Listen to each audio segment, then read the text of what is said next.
Nakahanda na ang mga sundalo ng Philippine Army sa iba't ibang lugar sa Maguindanao upang tiyakin ang seguridad at kaayusan ng darating na halalan ngayong Lunes. Kasado na ang mahigpit na pagbabantay upang masiguro ang ligtas, payapa at malinis na botohan sa rehiyon, lalo na sa mga itinuturing na election hotspots. Si Almar Forzuelo magbabalita.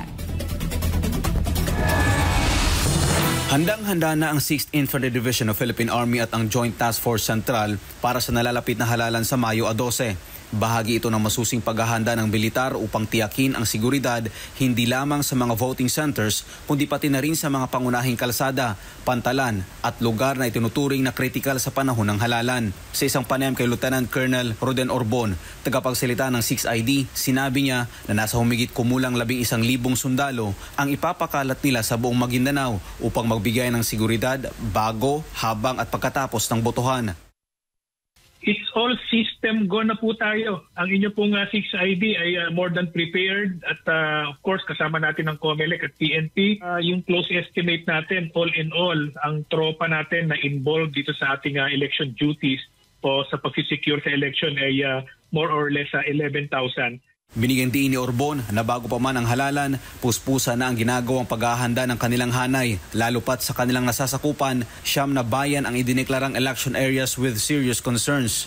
Ito ay ang mga lugar ng Dato Piang, Dato Salibo, Buluan, Dato Saudi Ampatuan, Pamasapano, Raja Buayan, Sultan Kudarat, Dato Hofer at Sharif Agwak.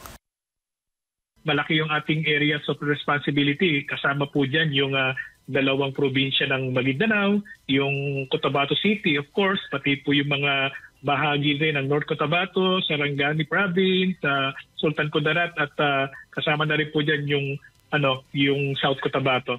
Dahil sa lawak ng kanilang nasasakupan, nauna nang nagkaroon ng serye ng pagpupulong ang 6ID kasama ang PNP at COMELEC upang plantsahin ang mga hakbang para sa pagbibigay ng seguridad sa publiko sa araw ng halalan. Sunod-sunod po yung ating naging conferences, mga meetings na nangyari po mismo doon sa headquarters ng ating 6th Infantry Campilan Division.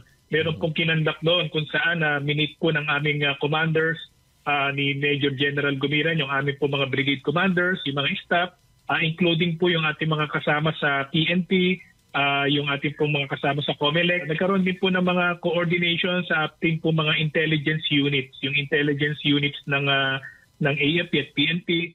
Samantala, bago pa man ang mga aktibidad na ito, nagpaabot ng pasasalamat si Major General Donald Gumiran sa lahat ng lider sa lokal na pamahalaan at sa mga bumubuo ng Multi-Sector Provincial Peace and Order Council dahil sa kanilang kooperasyon para masiguro maayos at papayapa ang darating na halalan. Para sa Diyos at sa Pilipinas kung mahal, Almar Forzuelo, SMNI News.